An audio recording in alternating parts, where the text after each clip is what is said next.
YouTube ചാനലിലേക്ക് എല്ലാവർക്കും സ്വാഗതം. ഞാൻ ഇന്നിവിടെ ഉണ്ടാക്കാൻ പോകുന്നത് വളരെ എളുപ്പത്തിൽ ഗോതമ്പ് പൊടി കൊണ്ട് ഐസ്ക്രീം ഉണ്ടാക്കാം. അപ്പോൾ അതിന് വേണ്ടിയുള്ള സാധനങ്ങൾ ഞാൻ പറയാം. ഗോതമ്പ് പൊടി 2 ടീസ്പൂണ്. ഇത് പശുവിൻ പാലാണ്. പശുവിൻ പാൽ 3/4 ലിറ്റർ ഞാൻ എടുത്തിട്ടുണ്ട്. നറുനെയ്യാണ് എടുത്തേക്കണത്, അത് 1 ടീസ്പൂണ്. വാനില എസൻസ് എടുത്തിട്ടുണ്ട്, അത് വേണമെങ്കിൽ എടുത്താൽ മതി. വാനില എസൻസ് 2 തുള്ളി. പഞ്ചസാര ആവശ്യത്തിന്. അപ്പോൾ നമുക്കിത് എങ്ങനെയാണ് ഉണ്ടാക്കണമെന്ന് നോക്കാം. അതിനു മുമ്പ് എൻ്റെ ചാനൽ ആദ്യമായിട്ട് കാണുന്നവരാണെങ്കിൽ ഒന്ന് സബ്സ്ക്രൈബ് ചെയ്യണം. അതോടൊപ്പം തന്നെ തൊട്ടടുത്തുള്ള ആ ബെല്ലൈക്കണമേ ഒന്ന് ക്ലിക്ക് ചെയ്യണം.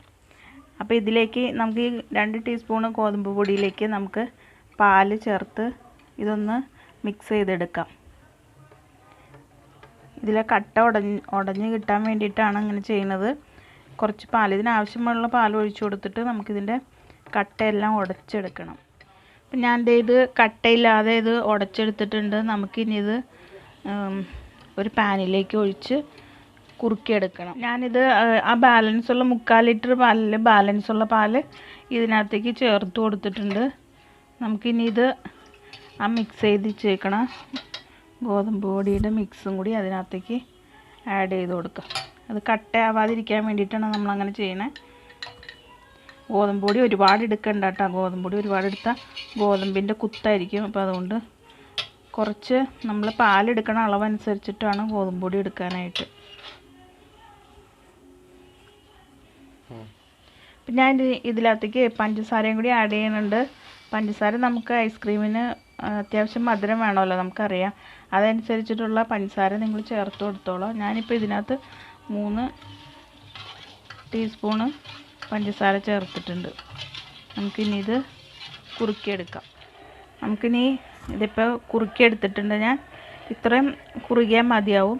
എന്നിട്ട് നമുക്കിനി ആറാൻ വയ്ക്കാം. ആറാൻ വെച്ചിട്ട് പറയാം. ഒരു 2 മണിക്കൂർ നമുക്കിത് ചൂടാറിയിട്ട് ഫ്രീസറിൽ വെച്ച് തണുപ്പിക്കണം. അപ്പം നമ്മുടെ ഐസ് ഞാൻ തണുപ്പിച്ചിട്ടുണ്ട്. 2 മണിക്കൂറായി. ഇത് ആ ക്രീം ഞാൻ തണുപ്പിച്ചെടുത്തിട്ടുണ്ട്. ഇപ്പോൾ അത് ഒരുപാട് സെറ്റായിട്ടില്ല, കണ്ട ഇത്രയുമായിട്ടുണ്ട്. നമുക്കിനി ഇത് മിക്സിയിൽ ഇട്ട് ഒന്ന് അടിച്ചിട്ട് വീണ്ടും ഒരു 8 മണിക്കൂർ ഫ്രീസറിൽ വയ്ക്കണം. അപ്പോൾ ഞാൻ അതിനു മുമ്പ് മിക്സിയിൽ 1 ടീസ്പൂണ് നെയ്യും, ഇത് ഇത്തിരി മെൽറ്റായി പോയി, കട്ടയോടെ ഇടുകയാണെങ്കിൽ അതായിരിക്കും നല്ലത്. മെൽറ്റായെന്ന് വിചാരിച്ച് കുഴപ്പമില്ല. നമുക്കിനി ഇതിനകത്തേക്ക് കുറച്ച് പഞ്ചസാരയും കൂടി ചേർത്ത് കൊടുക്കാം.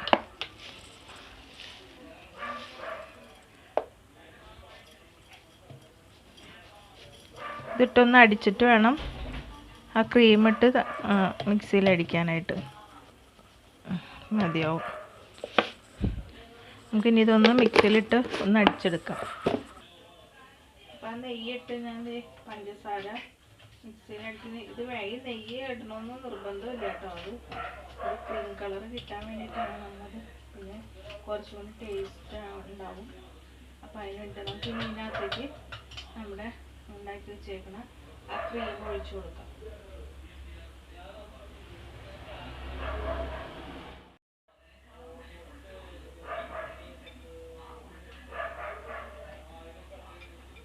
ഞാൻ 2 പ്രാവശ്യമായിട്ടാണ് എടുക്കുന്നത്. ഇനി തീർച്ചയായും ഞാൻ അടിച്ചെടുക്കാം.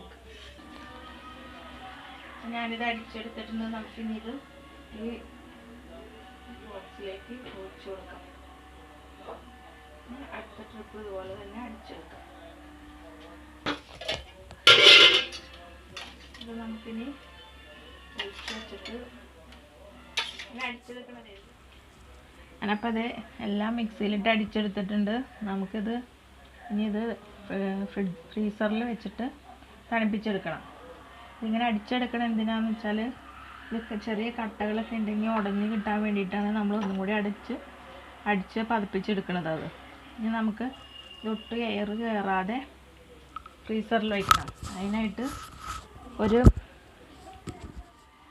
ഇനി നമുക്കിത് ഒരു പ്ലാസ്റ്റിക്കിൻ്റെ പേപ്പർ വെച്ചിട്ട് ഇത് ഒട്ടും എയർ കയറാതെ ഇരിക്കാൻ വേണ്ടിയിട്ട് ഇങ്ങനെ ചെയ്യണത്. ഇങ്ങനെ അല്ലെങ്കിൽ നമ്മുടെ ഐസിൻ്റെ തുള്ളികൾ വീണത് കട്ടയായിട്ടിരിക്കും. അതുകൊണ്ട് മുറുക്കി അടച്ച് ഫ്രീസറിൽ വയ്ക്കാം. നമ്മുടെ ഐസ്ക്രീം ഇതേ 9 മണിക്കൂർ ഇത് കഴിഞ്ഞിട്ടുണ്ട്. നമുക്കിനി ഇത് ഓപ്പൺ ചെയ്യാം.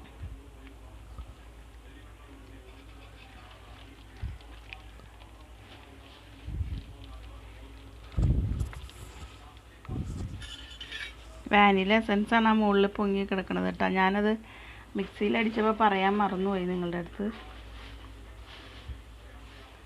നമുക്കിത് 2 മിനിറ്റ് പുറത്ത് വെച്ചേക്കണം, എന്നാലാണ് എടുക്കാൻ പറ്റുള്ളൂ. അല്ലെങ്കിൽ ഭയങ്കരമായിട്ട് ബലം പിടിക്കേണ്ടി വരും.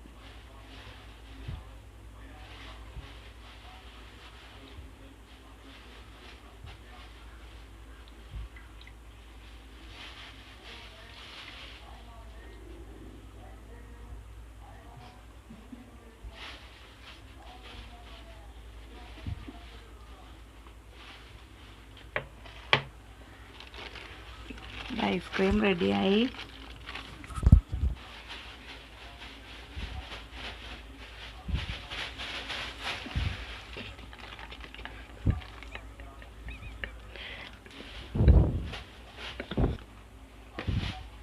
അപ്പോൾ ഐസ്ക്രീം എല്ലാവരും ട്രൈ ചെയ്ത് നോക്കണം. എല്ലാവർക്കും ഉണ്ടാക്കാവുന്നതാണ്, പെട്ടെന്ന് ഉണ്ടാക്കാവുന്നതാണ്. അപ്പോൾ താങ്ക് യു.